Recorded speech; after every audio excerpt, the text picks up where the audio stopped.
Olá, bem-vindos ao De Frente com o Touro, o programa de entrevistas que conversa com pessoas proeminentes do mercado. E o De Frente com o Touro de hoje tem a honra de receber aqui nos estúdios da Jovem Pan o senhor Kai Schoppen, fundador e CEO da Infracommerce.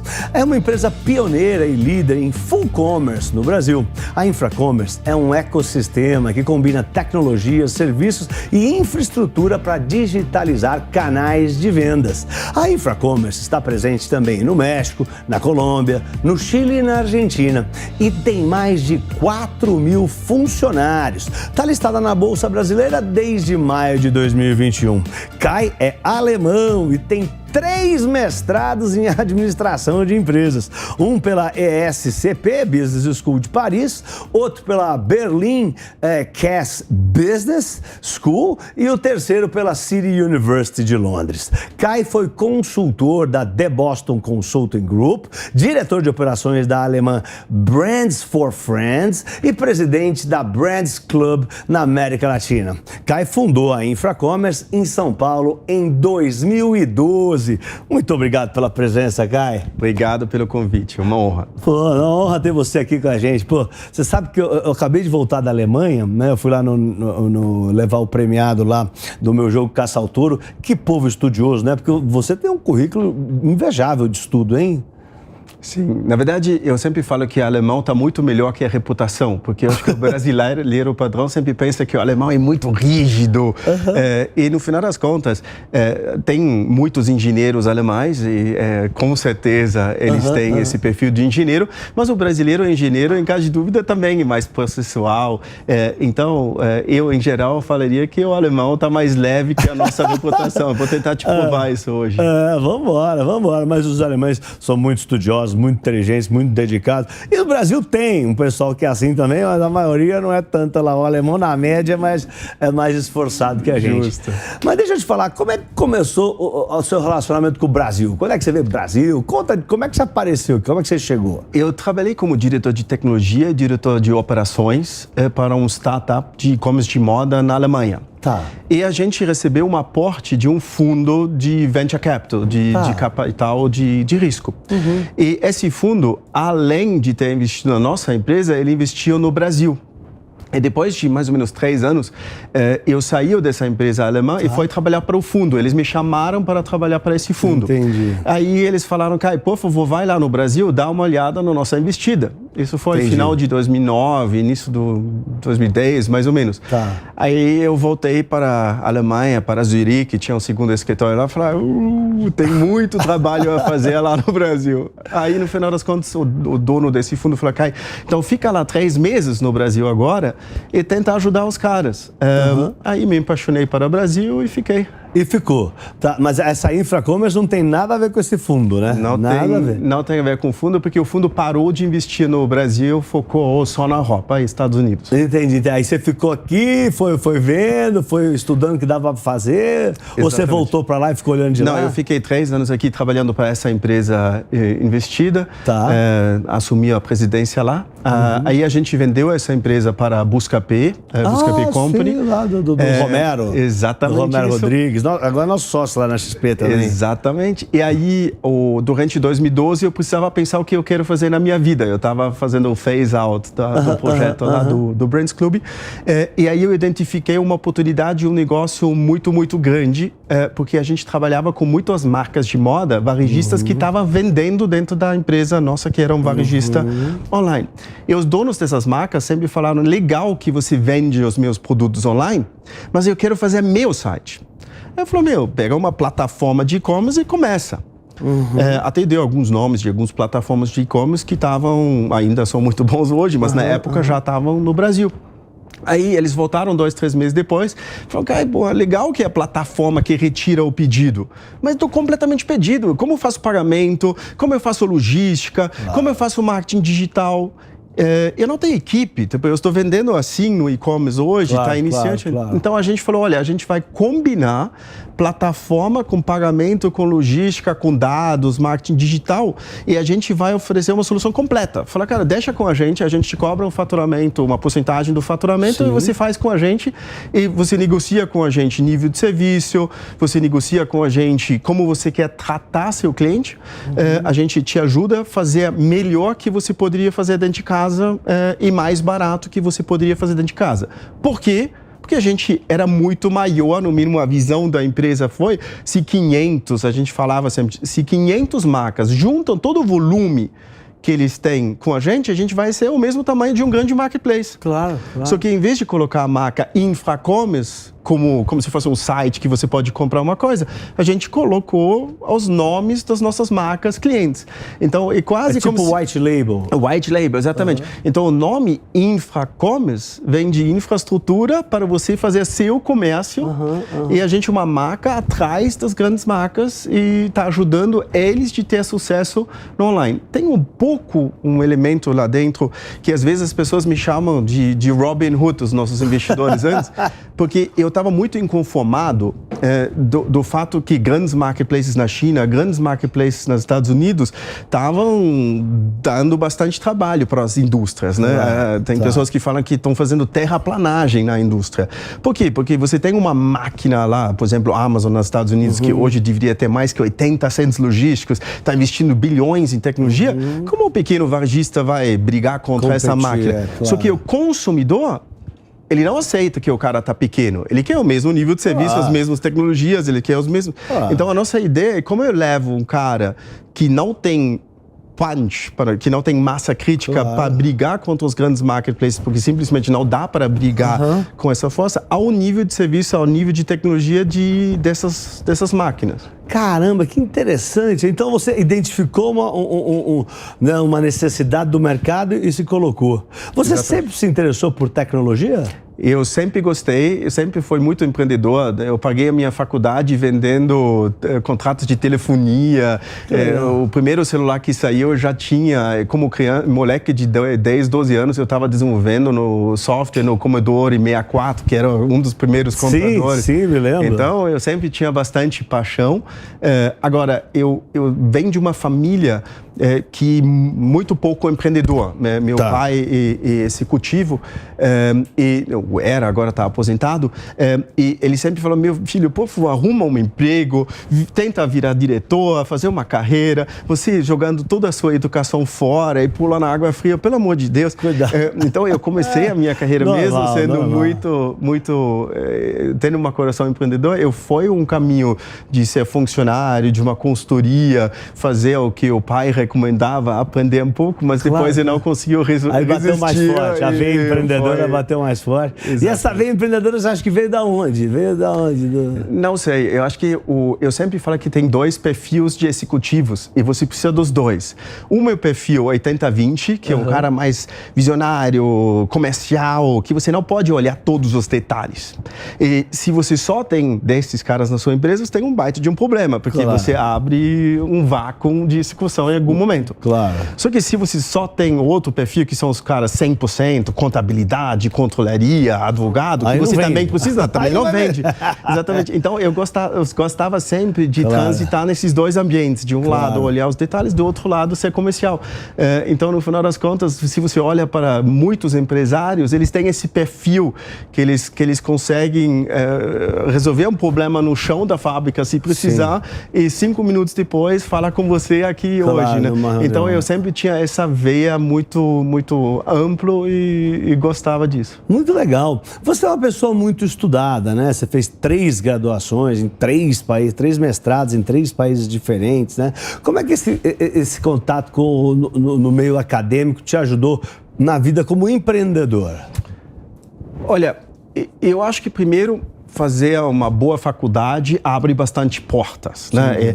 Não era o meu caso, mas se você pensa as grandes escolas de MBA nos Estados Unidos, quem tem feito um MBA, por exemplo, em Harvard, depois, se ele quer fazer um startup, captura muito mais fácil. No meu caso, não era Harvard, era uma faculdade chamada EUCP, que tem as cooperações com essas outras business schools da Europa, mas era uma faculdade muito boa. Então, quanto a gente falava com esse fundo para investir no primeiro projeto, claramente ajudou. A segunda coisa que ajudou, e realmente foi menos planejado, eu fiz o meu Master em Corporate Finance. Tá. Então, quando a Infracom estava ao caminho de abrir capital, como CEO e fundador, normalmente você precisa de bastante assessores, um diretor financeiro, CFO, para te explicar como funciona o mundo de mercado financeiro. Me ajudou bastante, porque no final das contas, durante 3 anos na faculdade, eu já tinha entendido em grandes linhas o conceito. Então, acho que ambos foram muito importantes. Mas, dito isso, hoje eu falaria que não precisa fazer a faculdade para montar uma empresa muito bem sucedido, e tem muitas pessoas que conseguiram fazer isso sem ter feito a faculdade.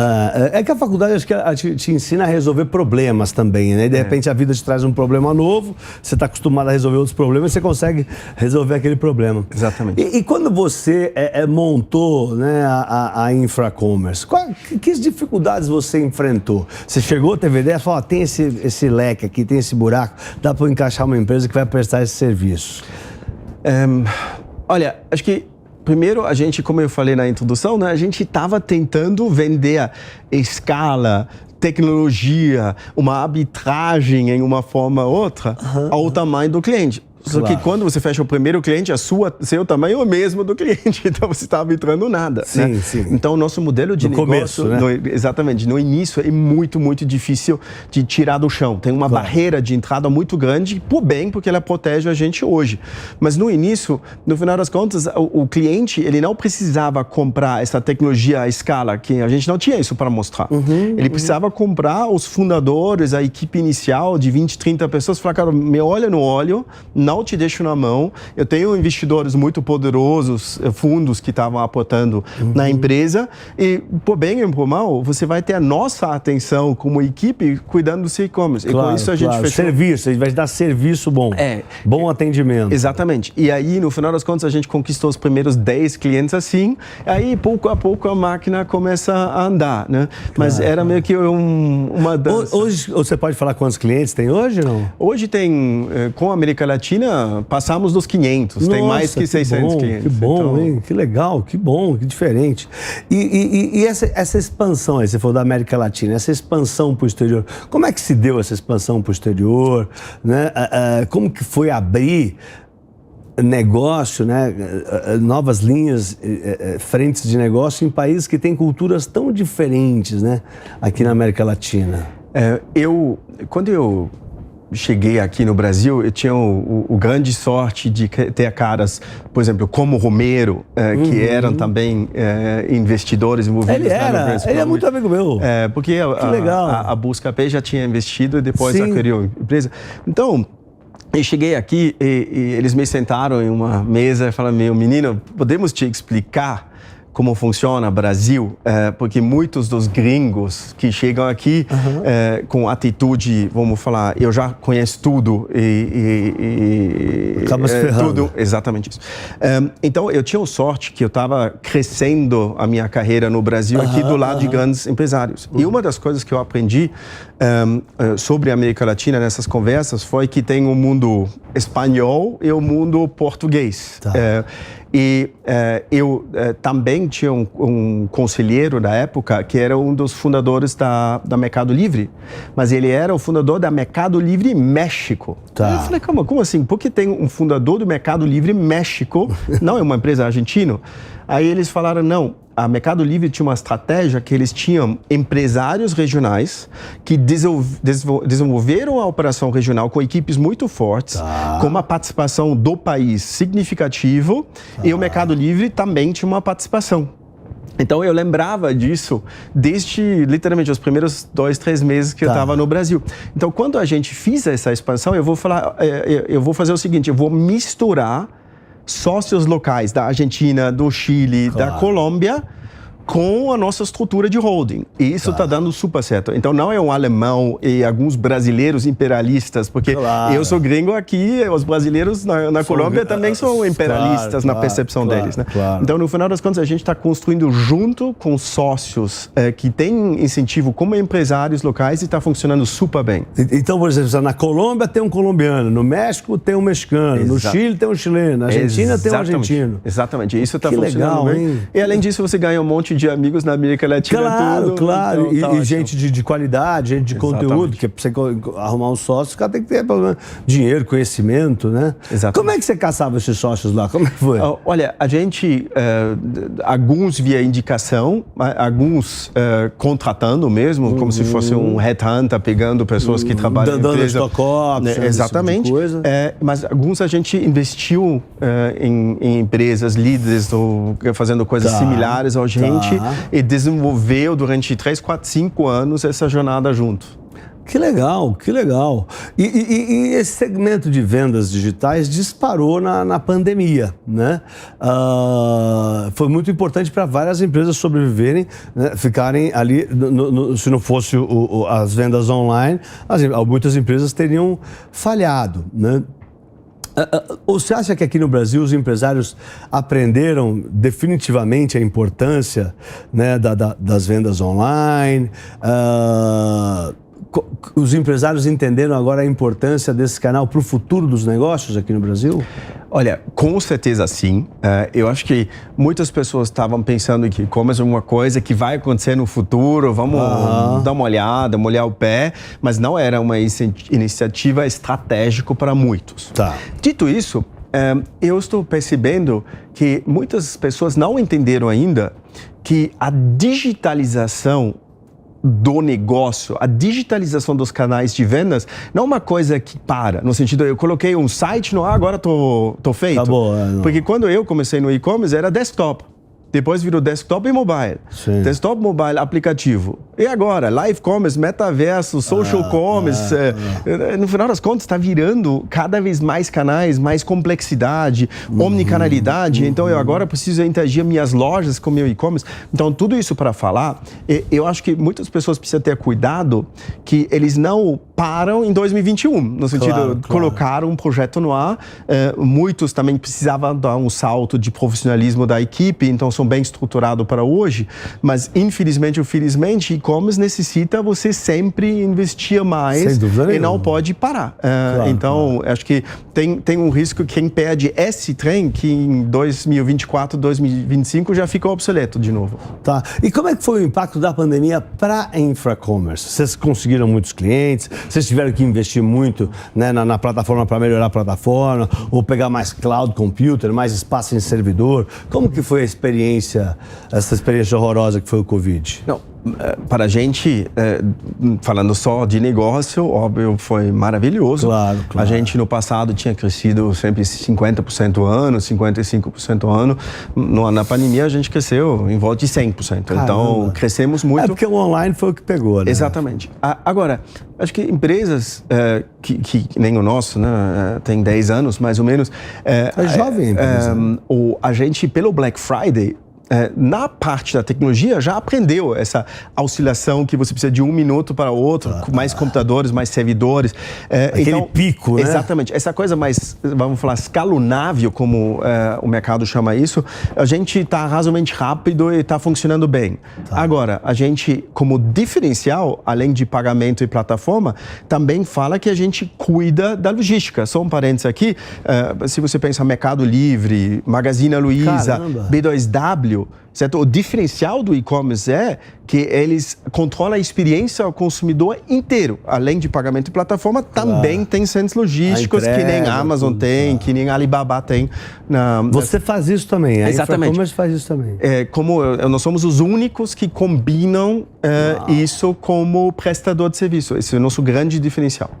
E aí... Você tem centros de logística? Temos 10 centros logísticos no Brasil. Uau, então, por isso eu falo, aí tenta contratar 300 pessoas no meio de um lockdown de 1 um minuto para o outro. Aí a gente estava suando. Então, a parte, vamos falar, humano da logística, ela que a gente precisava driblar, porque a gente também não queria expor, a gente chama os nossos funcionários nossos infras, né? No sentido, a logística não pode parar. Então, a loja está fechado e está todo mundo em casa, mas precisa cuidar da galera do CD.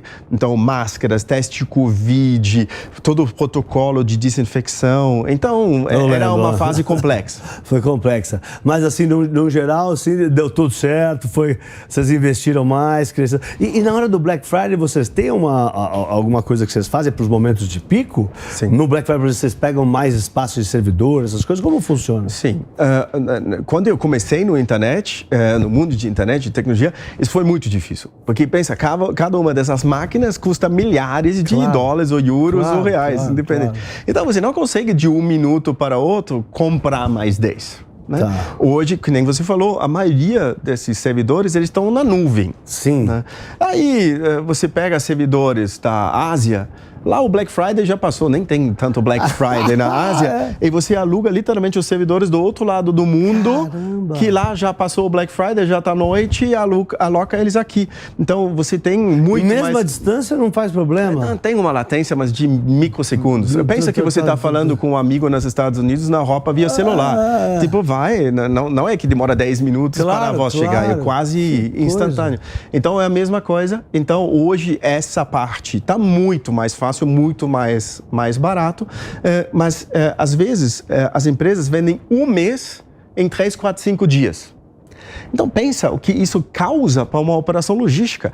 Um mês em uma semana significa que você precisa, como se fosse 4 meses. É quase muito caminhão saindo para entregar. Então, para as entregadoras, para as transportadoras, isso é um desafio enorme. Então, essa malha logística, não para a gente, para o Brasil inteiro, tá difícil. Quem é bom de tecnologia, a parte de tecnologia está mais fácil hoje. Legal. E no Brasil, quais são os principais centros? Imagino São Paulo, Rio, Belo Horizonte, onde mais? A gente tem um grande em Extrema, porque Minas Gerais tem benefício fiscal para varejo, para e-commerce. Então, a gente oferece para nossos clientes essa optimização fiscal, além de meramente optimizar a distância, vamos falar. É muito importante isso no Brasil. Né? Mas a gente tem centros de logística no Nordeste, a gente tem Brasília para a ponte para Norte, porque no final das contas, quando eu cheguei no Brasil, receber em São Paulo em 5 dias já estava bom. Hoje todo mundo quer receber São Paulo no mesmo dia ou talvez no dia seguinte. Então, a barreira... Já tem gente querendo no mesmo dia? 3 horas. A gente tem marcas de luxo que a gente entrega em 3 horas. Então, a exigência tá subindo. E no final das contas, se você pensa, quando eu cheguei no Brasil, Acre às vezes demorava 40 dias para entregar. Nenhum consumidor vai esperar 40 dias hoje mais, né? Então, eu sempre falo que Brasil, o tamanho da Europa, com 1/4 da população e 95% das estradas não são pavimentados. Então, as pessoas sempre falam, putz, custo de Brasil. Mas, no final das contas, né, se você quer driblar e-commerce, não tem segredo. Você precisa chegar mais perto do consumidor. Botar os centros de logística, espalhar pelo Brasil. Exatamente. A gente, além disso, tem micro-CDs que conseguem fazer essa capilaridade melhor ainda.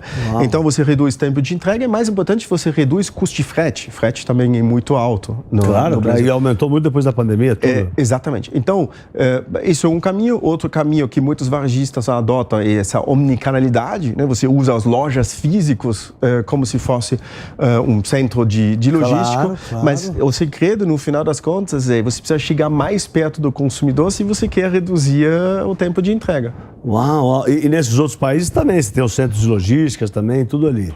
Exatamente. E esses clientes seus deixam estoque grande lá? Fica um estoque enorme ali? Vocês fazem a segurança também, tudo? Exatamente. Caramba, que bacana, hein? Que diferente. E como é que você vê o potencial de crescimento, né, dos canais digitais de comércio? Não só aqui no Brasil, mas onde você tem negócio.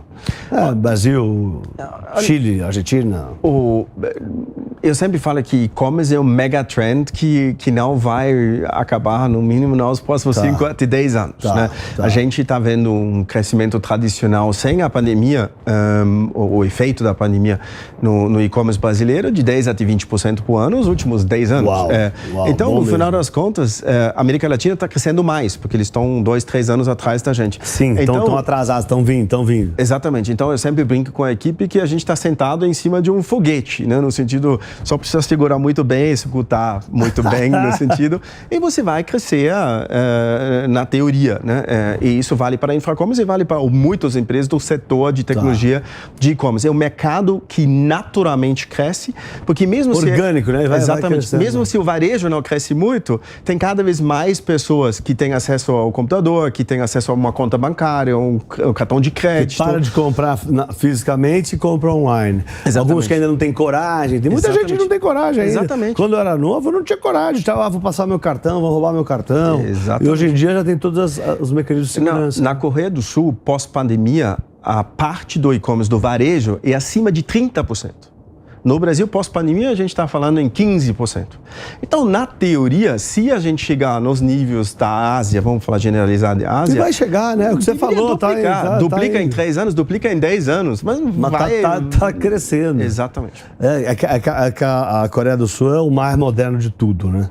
Não, é impressionante. O mais moderno de tudo. O que você acha que atrapalha aqui o crescimento dos canais digitais no Brasil? Eu já falei um pouco da distância, do desafio de um país continental. Às vezes eu brinco... Mas isso é um desafio seu, né? Da Infracommerce. Minha pergunta assim, para nós, usuários, o que tem que fazer para a gente consumir mais? Concordo com você. Talvez olhando no olhar do consumidor seria o custo de frete, que é o resultado dessa distância, né? Se você quer tempo você já meio que resolveu.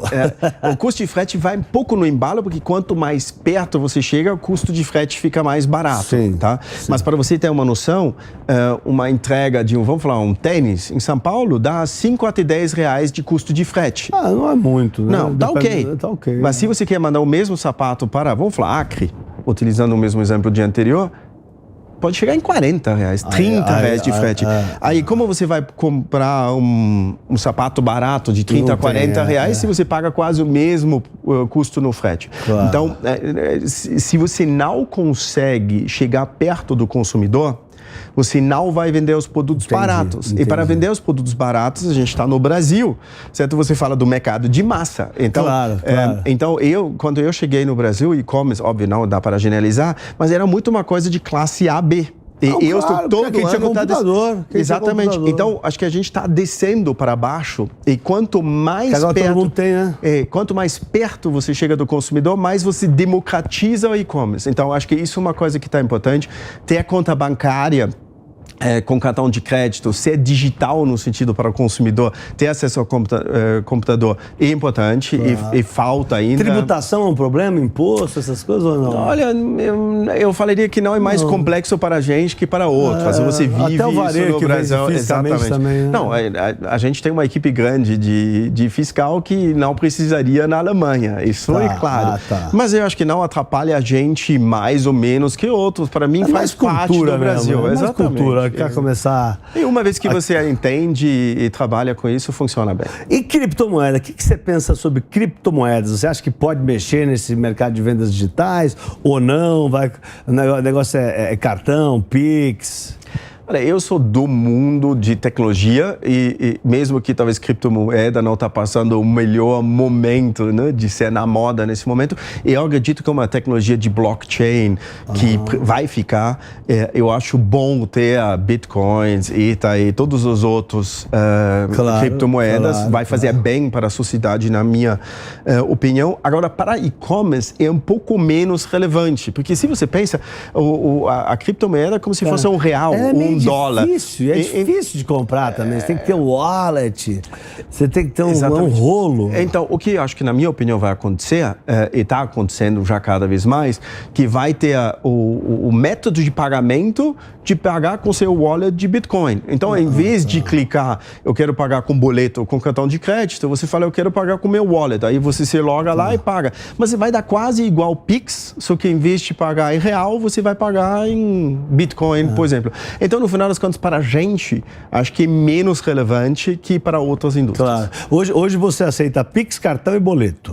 Não, a gente tem mais ou menos 20 métodos de pagamento. Uau, mas PayPal, Apple, essas coisas? Mercado Pago, exatamente. Tem muitos métodos de pagamento. A gente faz empréstimo para você poder parcelar em 24 vezes no boleto, em vez de parcelar no cartão de crédito. Que legal. Tem N inovação. Então o cara vai lá comprar lá na Infracommerce e ainda empresta o dinheiro para ele comprar. É exatamente isso. Então, que nem os grandes varejistas, sim, né? sim. A operação de, vamos falar, pagamento, crédito é muito importante, mas o principal volume do Brasil é boleto, Pix e cartão de crédito e mesmo com muitos fintechs, né? Tem 200, 300 fintechs que fazem métodos de pagamento, eles nem conseguiam passar de 5% da relevância do volume. Tá, nós estamos chegando no fim da entrevista, numa parte que chama Bate-Touro. Eu vou falar uma palavra e você me fala o que vier na cabeça.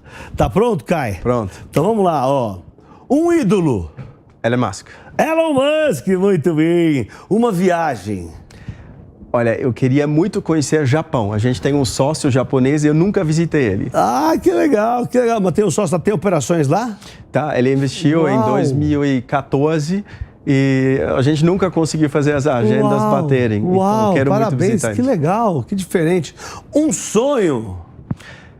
Eu quero ver que a Alemanha ganhe a Copa do Mundo. Eu não. Chega, 7-1, pelo amor de Deus. Um erro para não ser repetido. Deve ser difícil. Essa vai ser mais profunda que uma palavra. Eu acho que o empresário que começa o negócio, ele sempre, para proteger a caixa, que você tem pouco dinheiro nisso, ele sempre tenta fazer as coisas ele mesmo, o máximo possível, entre os fundadores. Centralizar. E se você não faz esse momento bem feito, que em algum momento você precisa soltar as coisas e montar uma equipe, você mesmo atrapalha o seu negócio. Então, hoje... Você tem que saber a hora de delegar. Eu tivesse contratado uma equipe muito boa, além dos fundadores, de diretores, mais cedo ter delegado mais rápido, porque não escalona se você não faz isso. Que legal. Gente, conversando aqui com o Kai Schoppen, o CEO, fundador da Infracommerce. Assim, uma aula, obrigado aí. Obrigado. Os espectadores aí, quem investe na Infra. Qual que é o ticker na Bolsa? Já é negociado na Bolsa? IFCM3. IFCM3, você que investe na Bolsa, pesquisa sobre essa empresa um pouco mais. Esse é o CEO e fundador que veio aqui contar pra gente um pouco da história da Infracommerce. Obrigado demais. Obrigado mais uma vez. Valeu demais e vai, tchau, gente. Torinho! Vai, Torinho! Continue aí com a programação da Jovem Pan News. Valeu!